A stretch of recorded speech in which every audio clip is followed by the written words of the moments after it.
Hello viewers, ఎలా ఉన్నారండి అందరూ? Hope everyone doing very very very good.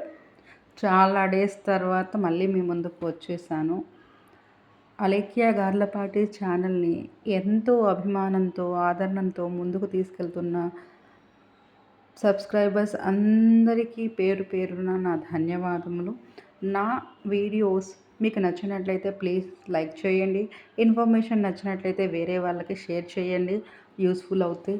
అలానే నా ఛానల్ని ఎవరైనా మొదటిసారి చూస్తున్నట్లయితే ప్లీజ్ మర్చిపోకుండా తప్పకుండా సబ్స్క్రైబ్ చేసుకోండి. అలానే నోటిఫికేషన్స్ కోసం బెల్ ఐకాన్లో ఆల్ రింగ్ చేయండి. నేను చేసే ప్రతి వీడియో మీకు నోటిఫికేషన్ ద్వారా రావడం జరుగుతుంది. Coming to this video, Navratri వచ్చేసింది. ఇంకా ఎందుకండి, చెప్పాల్సింది ఏమీ లేదు. అమ్మవారి ఉత్సవాలు, అమ్మవారి పూజలు స్టార్ట్ అయిపోయాయి. సో ఈరోజు ఇంద్రకీలాద్రిపై వెలిసినటువంటి దుర్గమ్మ బాల త్రిపుర సుందరి దేవిగా దర్శనం ఇచ్చారు. ఈరోజు అమ్మవారిని శైలపుత్రి మంత్రములతో మనము ధ్యానము చేసుకుంటాము.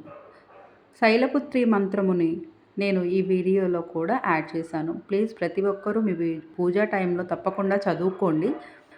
మార్నింగ్ కుదరని వారు ఈవినింగ్ పూజలైనా చదువుకోండి, నో ప్రాబ్లం. ఈ మంత్రమును నేను ఒకసారి చదివి వినిపిస్తాను, అందరూ వినండి.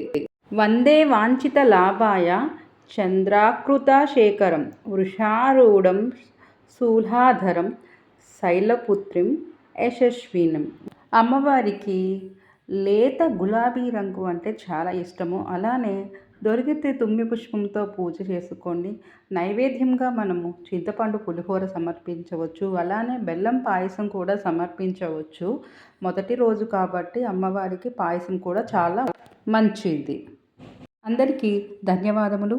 రెండవ రోజు అమ్మవారిని ఏ అవతారంలో రెడీ చేస్తారు, అమ్మవారికి ఇష్టమైనటువంటి పుష్పములు, అమ్మవారికి ఏ రంగు ఇష్టము, అలానే ఏ నైవేద్యము పెడతారు అనేది కూడా రేపటి వీడియోలో మీకు తెలియచేస్తాను. శుభం భూయాత్.